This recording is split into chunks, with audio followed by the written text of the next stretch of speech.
Hello. We are going to be doing a show tonight on resiliency and recovery.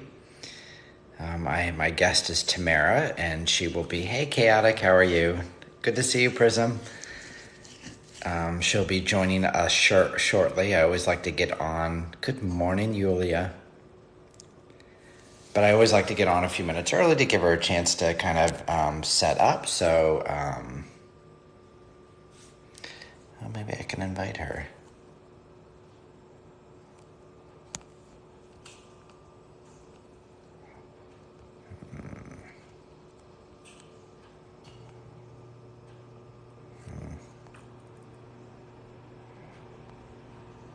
I guess it doesn't work that way, but I know she will be. Oh, was it? I always. So hopefully she will be coming on. She just texted me, so we'll see if she pops up.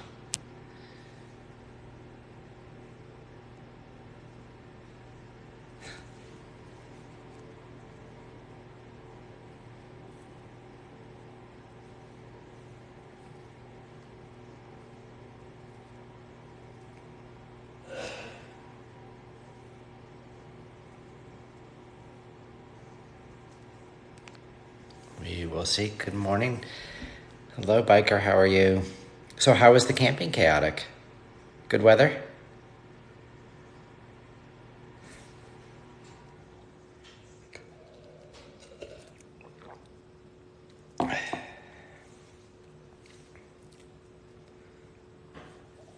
Well, welcome, Marge. Hey, felt about. How are you? Haven't seen you in a while. Good to see you.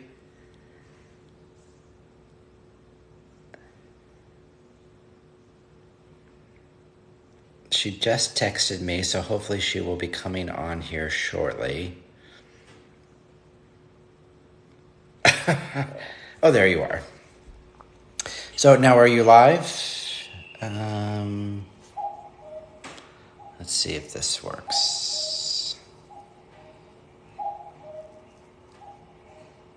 I invited you, so let's see if that works. I think, though, Tamara, you need to go live first, and then you should be able to find me. Or let me know when you go live, and I can find you.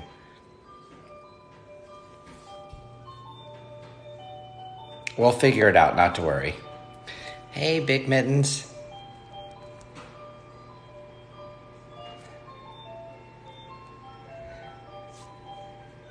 Now I know we're friends. Nope.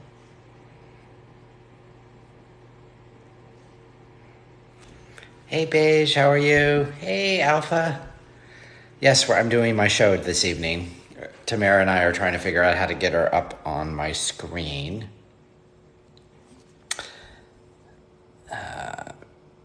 Let's see if this... I'm not seeing you, Tamara.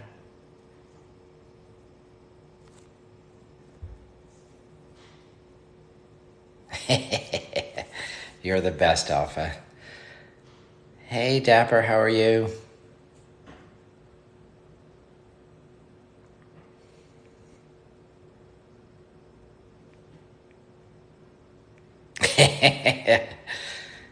Yes, Shauna, we're doing a show on resiliency and recovery. We are trying to figure out how to get her on. I don't see her on my guest page.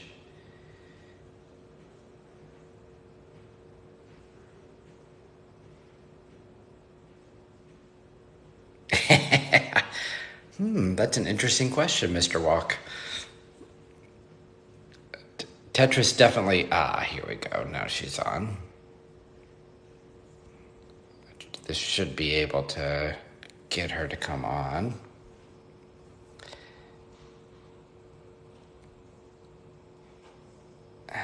There she is.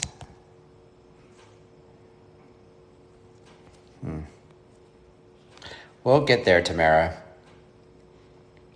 I actually... the company.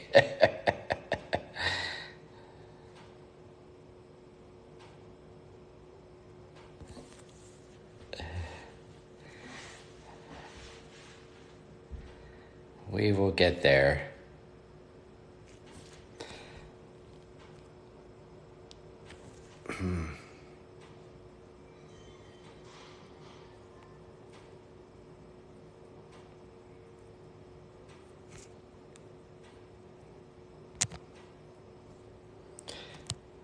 Let's see. Why can't we figure this out here, Tamara?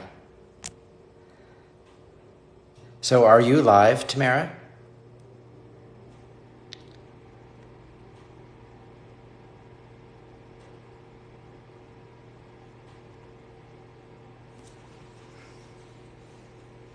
I don't know. Yeah, I think when you come on the screen, I think you actually have to hit the live button, the little plus, and then off to the side is the live button. You hit the live button, and then you'll go on, and then that's when you hit the guest or host, actually, I think a host button, and then we should be able to connect. The other option, Tamara, is I sent you a invitation. You should see down at the bottom where it says guests, and you should be able to click on that and you'll see my name and then you click yes. I think that's the other way to do it as well. The other option is you go live and then I go onto your page. We could always do that as well. Both works.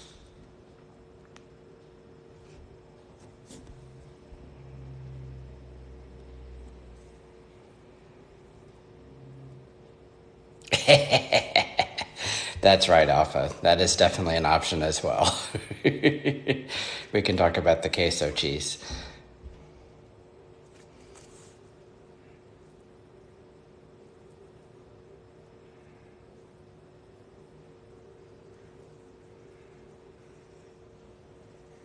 Yeah, Shauna, one of these days okay. So you should have an invitation now and you're down at the bottom, Tamara. There you go. We're getting there.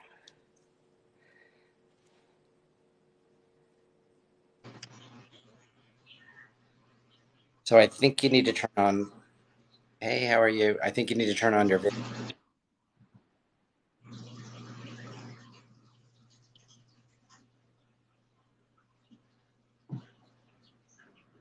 Can you hear me, Tamara? I can hear you. Can you hear me? I can hear you, but I can't see you yet. Your video. Can you see me yet? You have to turn your video. I turned it.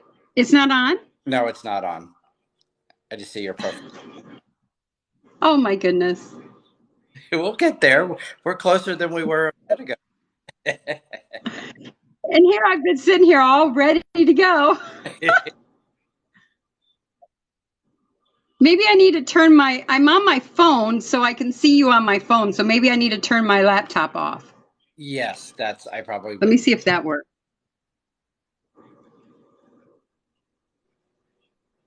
Did that work? I'm not sure.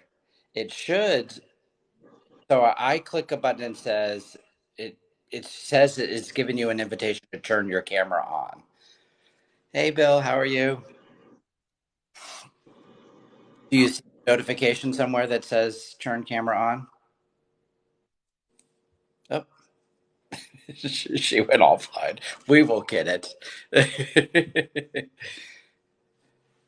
Tamara is a grandma, so that is definitely a possibility, Dylan. Hey, Kate, how are you? I see you changed your name. I love it.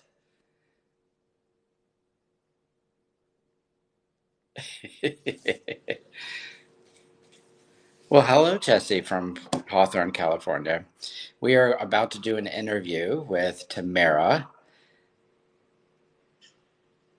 and but she's struggling with her electronics, so we're going to coach her through to get this to work. As the brilliant thing about technology is, this really shows us about persistence and perseverance. Oh, good for you, Gun. I am yet to be a grandparent. I am waiting. So Tamara shared the live.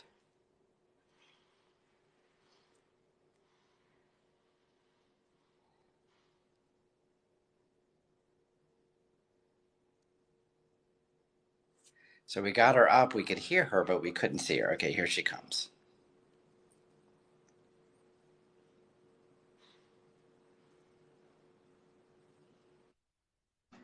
Okay, I can hear you.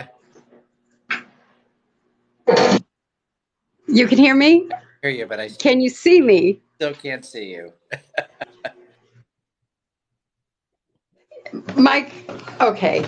There should be a button that says, um, at least on mine, it's got a little camera button, and I just hit that, and that's how you show up. It should be right there at the bottom. No, it's on my picture. I have people watching too. Okay, so you get a picture of my house if you're just seeing that. No, all we see is your face, your profile picture. Now, should I do save? Well, oh, wait a minute. Something's happening. There you are. You're here.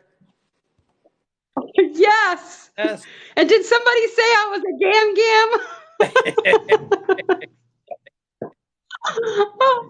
I was texting that gam baby that's 9 saying, how do I go live? Well, let's see if I can make it bigger on my. Oh, there you go. I made you bigger. I'm smaller now, but that's cool. I'm good with that. I don't know how it works Oh, for people, but okay. I like to see the people I'm talking to. So we're going to go with this. Absolutely. Me too. Well, terrific.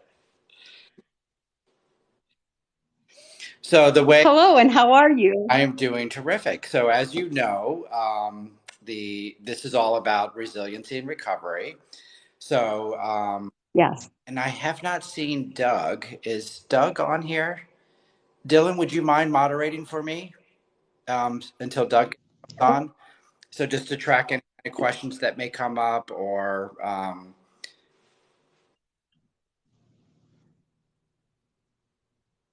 yeah, we're okay. Thanks, Dylan. Yeah, we're good. I think we're good where we are, Dylan. But I agree. I understand that, but I think we're good. So Hi, everybody. so very nice to meet you, Tamara. Of course, You too. we've been chatting for a while. So why don't you give me a little bit about your story and what brought you to TikTok? Well, my gam baby brought me to TikTok during COVID because we could do things together and make memories and have it forever on, you know, a part of our journey as she grows up. Yes. So that's what brought me to TikTok. However, along the way, I realized it was just an awesome place to be able to share your voice and to talk about stuff and to be real and authentic. And that was what I was all about. And for New Year's resolutions, about 10 years ago, I decided to stop making New Year's resolutions and picking a word Oh, and working on that word all year. So sometime one year it was faith, one year it was forgiveness, this year was being authentic. I And never heard that I before. think my Love. and I think my dreams have kind of proven it. I find myself not able to keep all my New Year's resolutions, but if there's a word I'm working on throughout the year, I'm much able to achieve a lot more with my personal growth than I was if I listed a whole bunch of things I was, going to do this year. So of course, I am a trauma therapist, and I understand you. Yeah. So you want to share a little bit about your trauma narrative and how that impacts you today? Sure. So it started many years ago, and my father groomed us from a very early age. Um, Joined a cult and raised us in a cult where the men had all authority and the women had no voice. And so, where abuse was not only accepted, it was encouraged. And my earliest age that I remember was telling my kindergarten teacher that I was being touched. And at that moment, I remember within the next 2 weeks, we moved. And then So to another city. without revealing your age, what decade was that in? Oh, I'm okay. I guess I always tell my grandbabies I'm 45 because I flip my numbers backwards. So I don't know what I'll do next year when I'm actually 55. So for now, I'm 54. So we're talking the 70s is when this happened. Yes. So culturally, I think for people who, especially for the younger people who are watching, the 70s was definitely a time where we really did not acknowledge that those things existed. We were just beginning to realize that children needed a voice from a society's perspective. My mother actually was a worked for the state in child welfare back in the 70s in Norfolk, Virginia. And she was actually on the very first task force specifically about sexual abuse. So prior to that time, they did not acknowledge that it existed. It was so unbelievably rare. So it makes sense, right? That in your case, like, oh, well, we're just not going to acknowledge this, and we're going to, and the family is just going to move Right. from that. And then they met a charismatic minister, gave their lives to the Lord, and followed him to South Florida, Huh? where the church was. And I understand faith is different than cults. However, when you're raised that you have no voice and you are not allowed to speak and you're not allowed to watch TV, newspapers were not allowed, radios were not allowed. I didn't even know that I was alive during Vietnam. I didn't know that Elvis was a part of my early years of life. I didn't realize that JFK or Robert Kennedy had anything to do with my life, Mm. or that my uncles were part of the Vietnam War. I didn't realize that until about 10 years ago when I actually started thinking about what year that was and realized I was in, 8, 9, and 10 and realized that that's the year my grandbabies are. And of course, you're aware of what's going on in the world. But we weren't allowed to have any contact with the outside world, including the family that we left, which was my immediate family, aunts, uncles, nieces, cousins, nephews, you name it. Um, So isolation was a big part of your story, right? To keeping you from. it was huge. And I believe now that I'm older, looking back, that the isolation continued to keep the dark secrets of the family. Yes. So then being raised in that, a spouse is not picked for you, but if it's God's will, then that's what you do. So it was looking back now, I understand that the spouse is definitely picked for you. And this way you stay in the church. They raised you that if you were from birth to five, you never. So you're talking about somebody who was always taught and brainwashed that you are a part of this world. You're in this world, but you're not a part of this world. And only their sect was going to heaven. Wow. So I grew up thinking that I was better than everybody else, that I was holier than everybody else, and that I was only going to heaven with the 250 people in the church, Mm. Wow. which is still there today, and everybody in the church now are related Wow. because you marry and you stay in the church. The women did not work, we did not leave the home, we did not go outside. We associated only with the other women in the church. So I married because it was God's will, and I was groomed to How old um were you when you got married? I was I was a late I was one of the latest girls to get married. I was 18. And My sister-in-law got married at 15. They very much believed in underage because in the state of Florida, if an adult or a guardian or a parent sign, you're allowed to marry. So she was married, and her wedding pictures are a part of her senior high school picture, her senior yearbook. Um, it was nothing unusual for a 15-year-old to marry a 22-year-old boy. or man. That's what my brother was. It's not looked at as being weird or, you know, off because, we were going to heaven.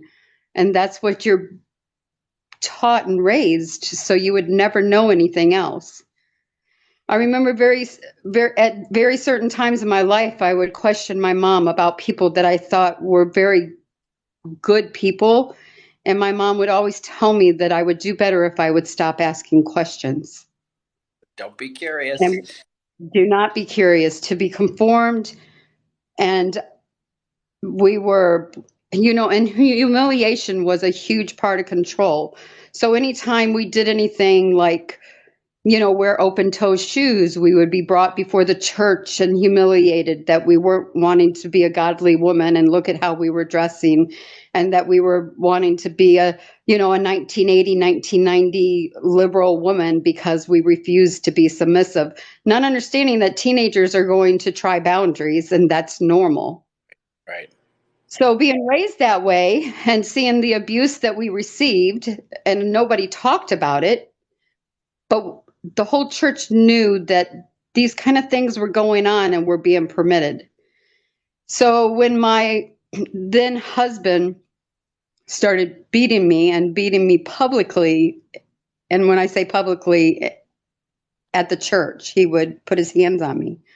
I would be told that I wasn't submissive enough, I wasn't being a godly woman enough, and I wasn't doing what needed to be done. Otherwise, this would not happen to me. So using me as an example kept the younger women in check. And using other women as examples kept me in check. But there was always a part of me that was curious, like, this doesn't seem right. And then when I had to go to the police because my home was booby trapped and he was hurting my children, there was more than one time I remember putting myself over my children when they were just 2 and 3 and him just beating me with a belt. But I was making sure that they didn't get beat, because if I removed myself, then the abuse then went to my 2-year-old babies. So when I finally went to the pastor of the church, and you have to understand how much control it was. It was not, what God said. God spoke to the pastor. The pastor spoke to the men in the church. And then the men would go to the homes and raise the women and children the way they saw fit with what was a direct word from God. Um, Right, and that's the essence of the cult. Is it all centered on mhm. their pastor, right? That gave him all the power to do whatever he wanted to do. Absolutely. To the point that, he wouldn't accept checks. It could only be cash. Mm. This way, there was no trace in the church of anything. He was an independent. This way, he didn't have to account to anybody. So, being an independent pastor or minister, he was able to set the rules and regulations of his church the way he wanted it to be. So, So, when I went to, go ahead. what I was so in your particular situation, your trauma was not just about family trauma, but it was community trauma because your church was your community. That was all my community. I knew nobody outside the 4 walls of that church. So it's We even weren't allowed to associate. so it's even more impressive that you were able to kind of create a change. What was your tipping point? What was the moment that you realized, okay, I got to do something different?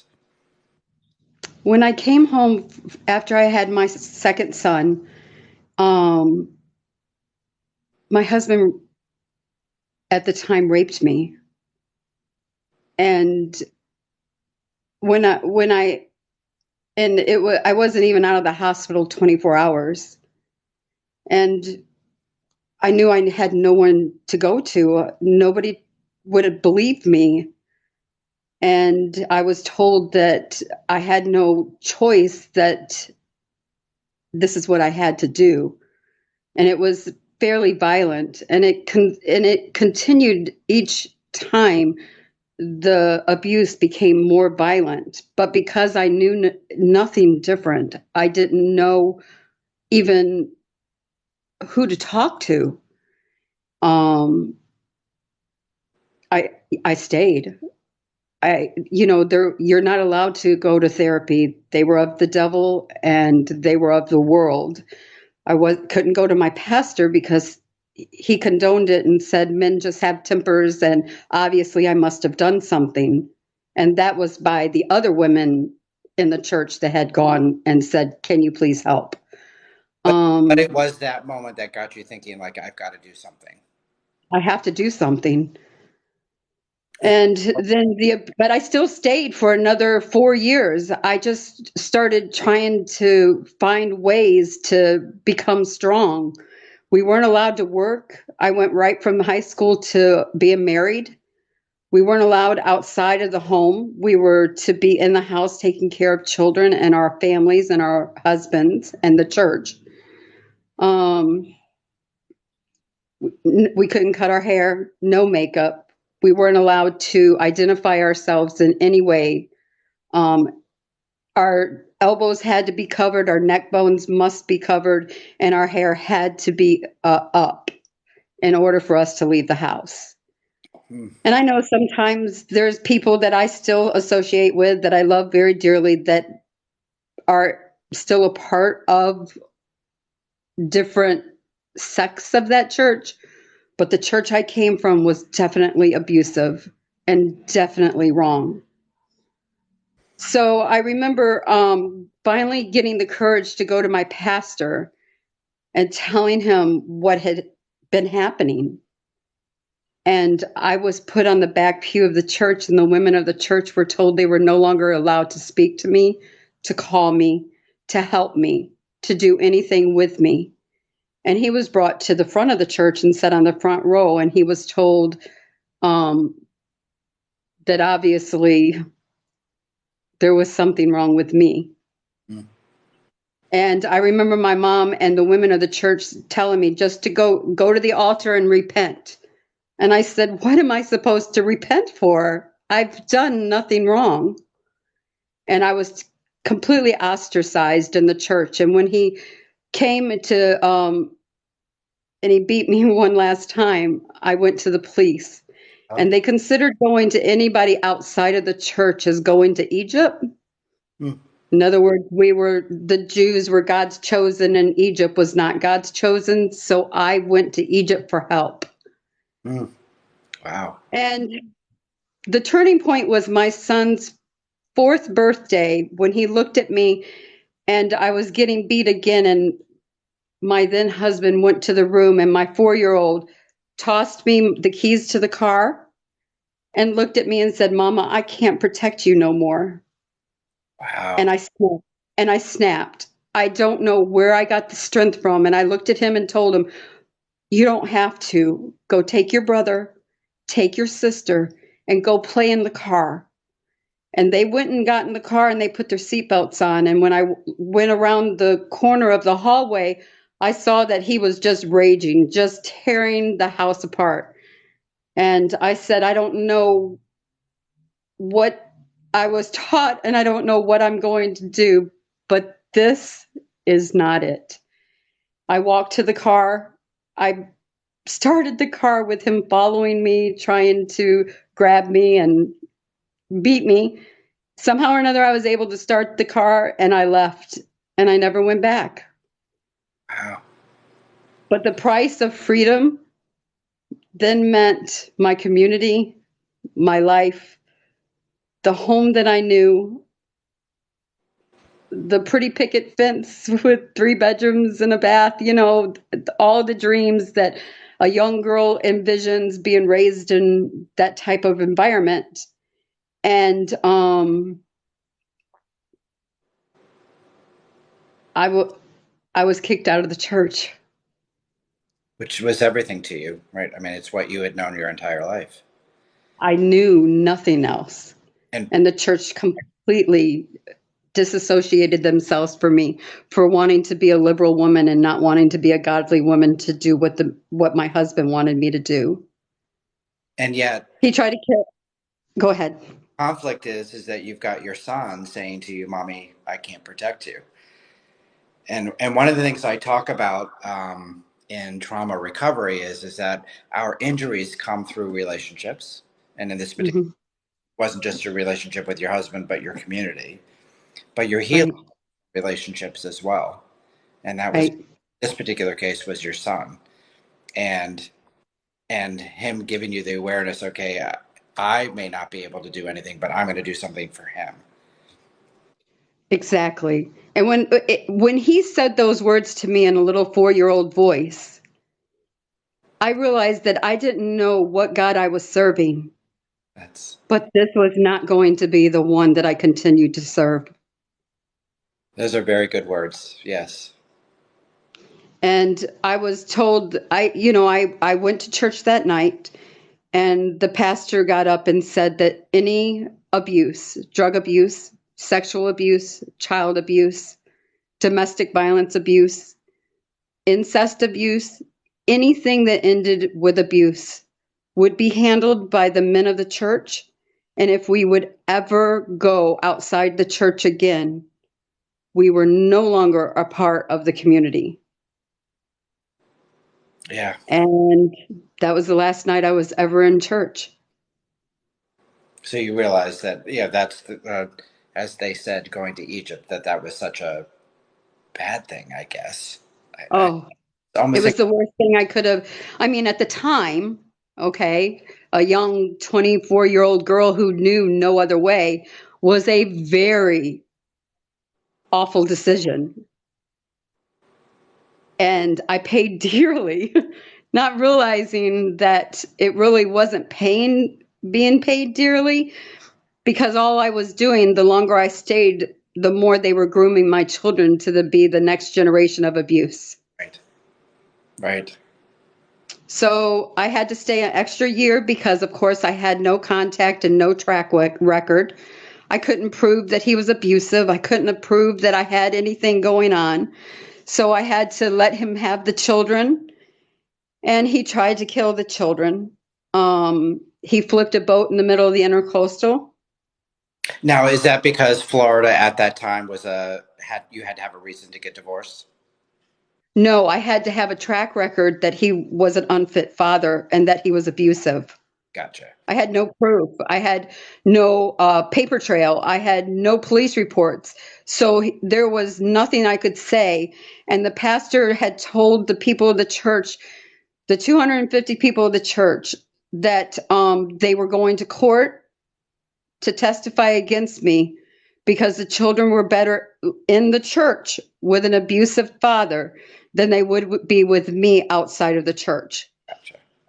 So he trained all the people in the church what to say, how to react, and what to do in case a police officer came and started questioning them, and they were going to take the children away from me. And so that went on for a year. A year. And so what happened then after that? After then, I started going to therapy. I joined a domestic violence center in the West Palm Beach courthouse, So and the mid '90s, I'm thinking, yes, the early '90s. early '90s. Early '90s, and then I started becoming strong, and everybody from the domestic violence shelter would go with me to court and stand with me every time I had to bring a paper trail to prove that he flipped the boat, that he tried to kill the kids, that this is what he was doing and this is what he did. He booby trapped my house with a gun. I had that as a paper trail, so whoever opened the front door of the house, the gun would go off. So the SWAT teams at one time came and removed and had to make sure my home was safe because now I'm living by myself with the 3 children. I had to find a job. I worked at Winn-Dixie because nobody would hire me. Right. Um, and it was like one foot in front of the other with just my children. And I had to change not their names, but I had to put passwords at school so nobody could pick them up because my family threatened to pick them up to bring them back to the church. And finally, the last day in court was actually February like 17th. The judge that had been following me all the way through the domestic violence had taken over family court. And I was his first case on his family court. Um, and it was already in record. He told the judge that he had tried to kill me, that the PPO was not going to keep me safe, that nothing was going to keep him from being able to do what he wanted to do. The judge stopped him many of times that we went before him and said, I have to advise you to stop speaking because you are incriminating yourself without an attorney. And his response basically was, God will protect me. Mm. So I had domestic violence attorney, a domestic violence therapist, and workers that came with me to protect me. And in right before this, when I knew that the 250 people were going to testify against me, the attorney told me that she just would work and would not stop until every adult in that church was questioned and would be done separately. This way, nobody could go back and collaborate stories. And they would end with the pastor. So they would start with everybody else. This way, nothing could be collaborated before the next time they came to be questioned. That made me feel a little more empowered. And each time I felt a little more empowered and a little more empowered. And like, well, maybe I can do this. I'm not quite sure how, I'm not quite sure where, and I'm not quite sure what I'm going to do. And the day of court, the judge looked at me and said, you know, Miss Buchanan, what would you like? And I said, Bethany, Ben, and Caleb. And he looked at my husband and said, what do you want? And he said he wanted the car, the truck, and his boat. Mm. And that's exactly how my divorce decree was written. The family judge told me to get as far away as I could and gave me permission and sole custody of the kids. Mm. I then and I didn't tell anybody when I was leaving because I didn't want anyone to be able to know. I took the kids to school. I picked them up half day and we left Florida with the clothes on our back and we never looked back. Wow. That, I moved here to family, which was a whole nother story because they were strangers. oh, but And I was taught that they were going to hell. this was extended family is where you ended up going. Yes.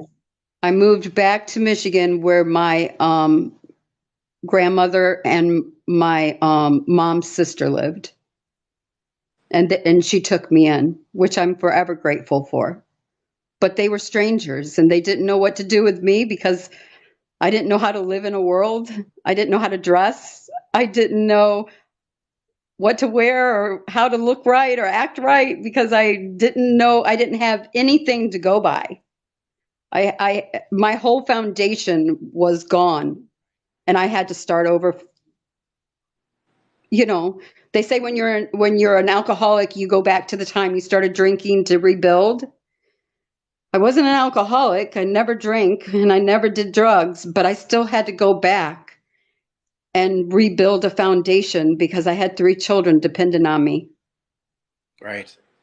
And you know, I just wanted to comment that you were talking about the power that you had, the force to kind of continuing to go on.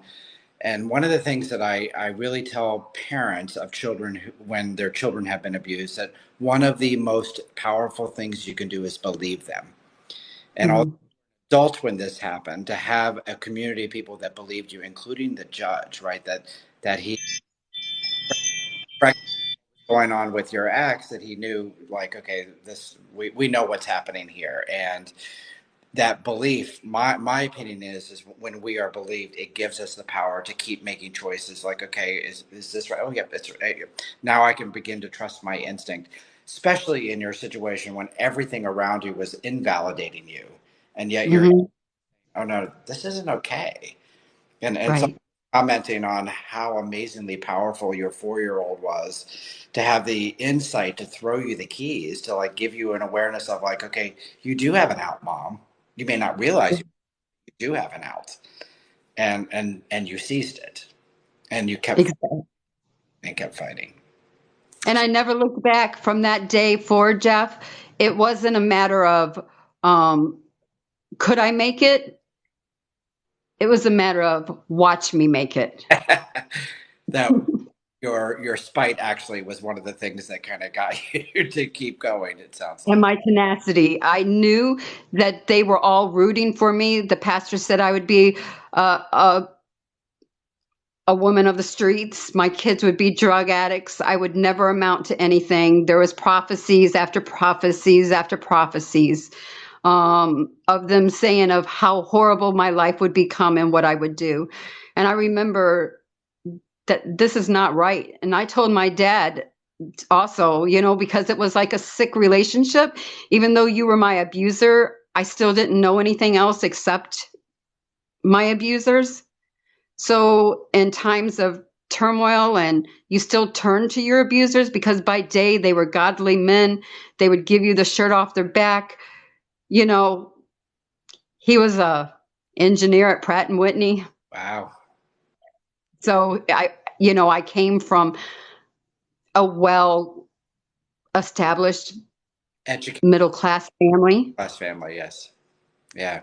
The men were educated, the women were not. And I came here and I went straight into college, which was not allowed for women. Wow. My very first psychology class was Intro to Psych, and my psych teacher, professor at the time, had us do art therapy of the past, the present, and the future. Ah. And I couldn't find any kind of board to do it on except a blackboard. So I had to cover my past was black. My middle was like white. I cut out paper and put white, and then my colored paper and put yellow. And my past, I'll never forget it, was women in the Victorian dresses and stuff. And I put tape over their mouths, and I bound their hands, and I did all this stuff. I thought it was so cool. This was like so interesting. And I unrolled that paper in front of that class, and my professor asked me to sit down because she wanted to talk to me first. I'm not sure what we're going to get into here. Yes. So, Right. so, I mean, now, even then, I look back and laugh because she was like, Tamara, would you mind going last where we can talk first? and this still was in the late 90s at this point in time? Yes. Yeah. Yes. So, Yep. so, And so tell me about your life now. Where are you now? What have you speak to your resilience and your tenacity? well, I have always been a positive person. I never let what happened to me become who I was or who I am. I stood strong and I stood proud even when I carried the world on my shoulders alone. I knew that I could survive. I had no doubt of making sure that survival was the key.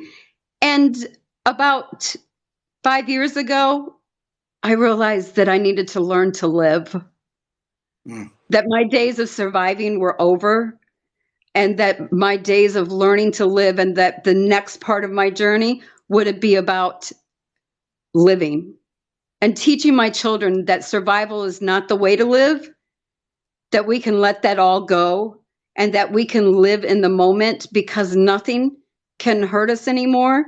We're strong. We're more than survivors. We're more than overcomers. We're right, living. We right. never went back. I didn't only break the cycle, I stopped the cycle, and we never repeated the cycle. And so, did the children ever see their father again? Never. Never. And he's And never. then he committed suicide. Oh, Hmm. wow. Yes, he did that like 2 days before my birthday. Yeah. Back 20 years later. later. And I fully believe with all my whole heart that he knew it was my birthday. Mm, So it was kind of his last chance just to When I moved to Michigan, I had to stay protected. I had to keep them hidden. I had to stay protected. I couldn't let anybody know where we were at. And I realized that I didn't do it in fear because I never let my kids know that we were always making sure we were staying protected. But when they went on their apps, and I would go behind and put blocks on them and stop them from being able to. I forget what the first one was. It wasn't Facebook. It was the one before that. My And what? MySpace. Yes, MySpace. So I would go and I would check and I would block everything. But it wasn't until many, many years later. Like I did start school and I went for 2 years. And then that last year of school, I realized that we were still running on trauma adrenaline. My children were so traumatized. And I didn't even realize it until the end of that school years, that I never even took a chance to take a breath. And I realized this year when I finally decided, and actually the son that told me, Mom, I can't protect you anymore, was the one who said, you are starting back these 3 classes of school in the fall, Mom. We're done. We're past it. Go back to school. And when I went back to school, Jeff, I realized that school had become a trauma trigger for me. I can imagine. Because you went back for social work, yes? Yes. That going back it brought up all these extra feelings and stuff that I had not ever faced. Now, I had been in therapy my whole life since I left. And there were moments of my life that I was in therapy twice a week, not because of anything more than trauma. I was diagnosed with severe PTSD. Understandable. The night terrors are real. I learned how to not sleep and how to wake myself up from trauma, from the night terrors, and then not go back to sleep. So I realized that a lot of my life was lived on straight adrenaline. Not chaos, because I had stopped the chaos, but the trauma, but the adrenaline from past trauma. And I never even shared a lot with my kids because I figured their memories would take care of the self of what happened. So it's not like I had to go around saying, oh, they were bad, they were awful, they were this, they were that. But I also realized that I never gave my children a connection to their childhood either. And a lot of it was good, and there were good memories, and that I was doing a disservice by not talking about my brothers and sisters. So tell me a little bit about your relationship with the kids now. You mentioned about your grandchild, and that's why you're on TikTok. So tell me Oh, about that. It seems like that brings you a lot of joy. oh, not only my grandchildren, but my children. You know, my son's a wild firefighter. My daughter has struggled, but she just finished 12 weeks of EMDR, and she was the oldest. And so she saw a lot of the trauma.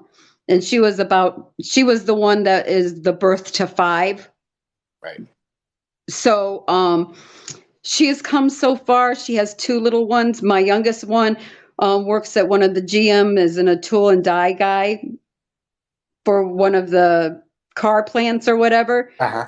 They they've all each had their struggles, and I realized that each part of their teenage life, what I missed the most is that I had nobody to call and say, "Hey, is this normal?" But Right. what I love the most is that my kids call me and say, "Is this normal?" And I'm able to say, there was no point or lighthouse, because we always look back to our past to say, oh, Mom, what did you do? Or Dad, what did you do? And I didn't have any of that, but it brings me so much joy now for my kids to say, Mom, do you remember? This is kind of normal, right? And I can like give them a new normal, and it's normal, and it is normal. You know what I'm saying? It's not like made up. Do you have or Indian wine. do you have a sense of community now? Like your church was your community growing up when you were young. Were you able to create something now? I wasn't. You still have not been able to do that. I have not been able to. I have huge trust issues. I do see therapists about that. I'm not afraid to say that. People love me to death. Well, you've got some great energy, that's for sure. Thanks. It's not that I don't love people, and it's not that I don't have very dear and close friends, but I never reestablished a community. My children have been able to establish communities. Wow. And within that, I've succeeded because even though I may not, and I will, I'm sure, find a community once, you know, Oh. I don't know, I grow up. Once you find yourself. Right. Something like that. Well, But I have found myself. I have found a way to make sure that the voiceless have a voice, yes. to make sure that those who have nothing know that I'm somebody that they can trust and come to. We had a little girl that lived across the street from us a couple weeks ago on TikTok, not on TikTok, on Facebook, write me a letter and say, Mom, I didn't have anybody, but I knew if I came to your home, Mm. I was safe. And I now am a mom of three boys, and that's what I'm doing in my life. And knowing that not only for my children, because they see it and they are my biggest cheerleaders, but knowing that I've also touched the lives of other children that I know were struggling, and I was just a beam or a lighthouse for them, makes my community right there. It's almost as if you are the head of your community, right? The people as opposed to you looking up to them. But Or just being a strength of a stance of strength, and not even having to talk about it. Like this is, I talk about it with my close friends, but how do you tell somebody, "Oh, hi, yeah, I was raised in a cult." It's well, just not something you say. well, I appreciate you coming on and being as transparent as you have been about this story and showing because there's it's interesting because some of the younger people that I work with now, because we know so much about neuroscience and how the brain responds to trauma, some people get stuck in the pathology of trauma. And I think you actually provided an example of, well, using your words, that you actually use your adrenaline as a source to be able to push you forward to create a sense of safety for you and your kids. So although it still was impacting your brain, you use that in a way to actually be a source, a resource, as opposed to a deficit. And I actually blame my profession because my profession is notorious for pathologizing. We operate from that medical model, and one of the things and you've been on my lives enough to know that it's all about the framing of it, and there are pluses and minuses to everything. And so, how do we look at the pluses and mitigate the minuses as much as possible? Right? You learning how to slow down and to be more present, right? You're trying to figure out who, in your particular case, you never had the opportunity to learn authentically who you were because you never had someone impose that on you from a very young age. And you're I sense at least that you're experimenting with that now. And I have always experimented with that, but I always had to remember that me experimenting could not cost me the risk of my children learning bad behaviors. Well, I was more of like learning faith or taking the New Year's resolution and instead of like, okay, what am Oh, I do that I focus on a word, right? That feels very authentic, like that, very a very Tamara narrative, and right. how you have like, okay, this is me, and so what does this mean to me, right? To be able to experiment with that hat and to grow into it or not, like I don't particularly like that part. I'm gonna look over here instead. And such an And exciting. I'm extremely curious. There is I am the least judgmental person now because I was raised to be so judgmental that anybody who comes to me or from any walk of life, I'm willing to explore. I take my children, my grandbabies, down and we did Black Lives Matter walks. I explore every avenue with them. If they want to see it and see what it's about, I'm going to do it. Um, you know, my son is an adrenaline junkie. I, He's the one that told me to go back to school and finish. He's also a wild firefighter, right? right, that's right. So again, But if it wasn't for his strength and his curiousness about the world and his openness about exploration and just doing it, definitely gives me the courage to say, why not? yeah, I love it. Why not?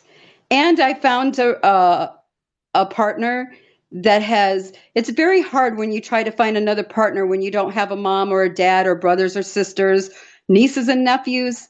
They haven't spoken to me in 25 years, Wow. ever. Um, so how do you explain that to a partner? And how do they understand that when you wake up in the middle of the night and jump out of bed and run into a wall, that that's trauma from a night terror? It's and how do you have somebody who's never experienced anything like that, be open and patient and understanding and just the willingness to say, you're doing okay. Yeah, yeah. I mean, I may ask him a million times sometimes, do I look all right? Do my dress look all right? Do my clothes look all right? Because I'm not quite sure if it's kind of what other people look like in the world still. There's still a huge gap between those two things. But, being told that it's okay and I'm okay and stop worrying, sometimes it's all you need to hear. Sometimes that's all you need to hear. You're absolutely right. My oven is beeping, so give me a second. I'll be right back. Oh, okay. Making lasagna for dinner, so hold on. Ooh, that sounds yummy.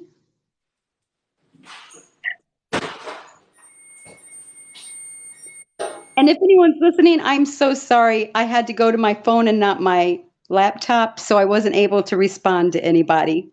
So But listen, and when I started back to college, real quick, it doesn't matter if it takes you 2 years, 5 years, right, 10 years, 19 years. If you have a dream, don't give up on your dream. uh, great words. Hold on. Apparently I forgot to turn off the timer.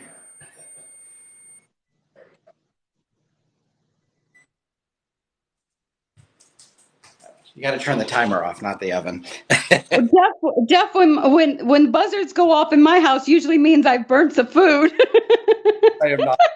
Actually, a dear friend of mine made me listen to it today. She even put the little instructions on the top of it on how to take care of it because I'm not a cook. So, well, first of all, you're an amazing inspiration, and I again really appreciate you sharing your story. So, you should be able to go into your live, and you'll see the recording of that.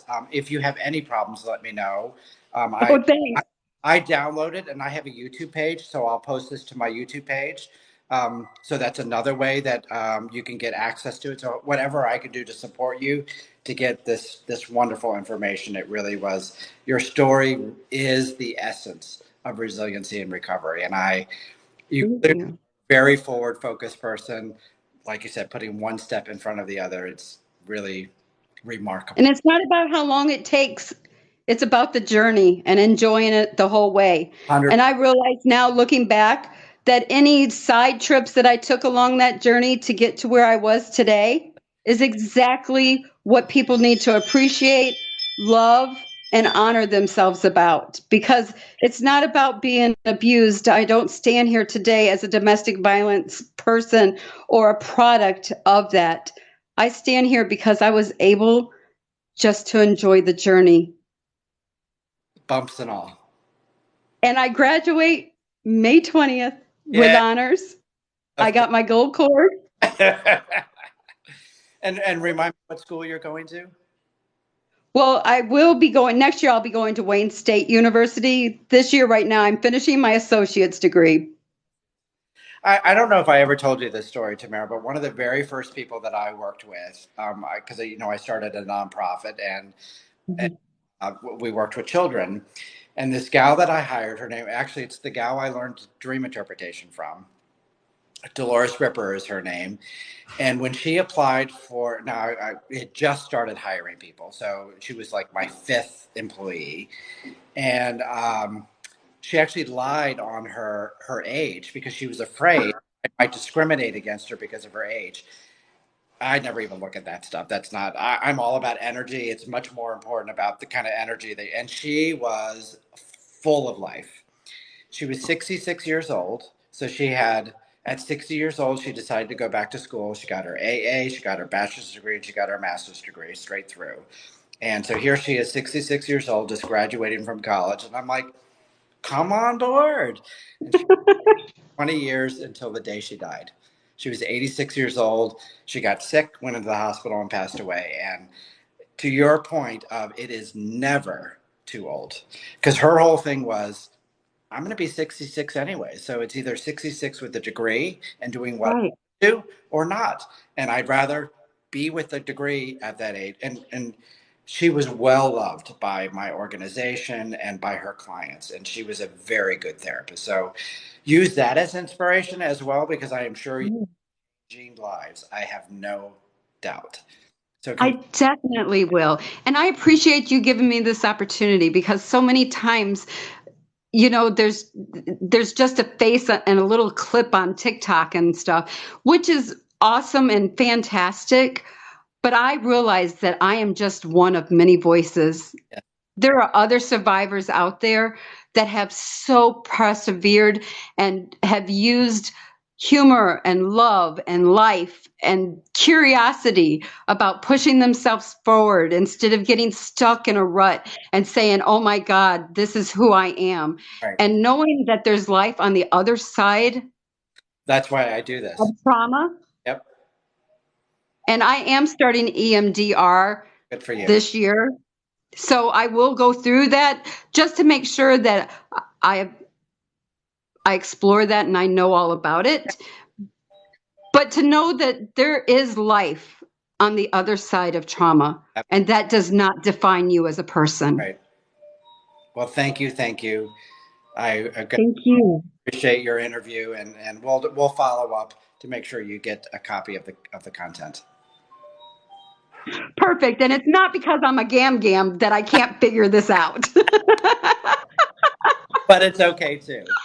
Well, True, true. I love you guys. and I'm sure I'll see you around in the mornings as well. You have a great evening. And if anybody has any questions or if they want encouragement or encouraging words, or if they just need a cheerleader in their corner, There you go.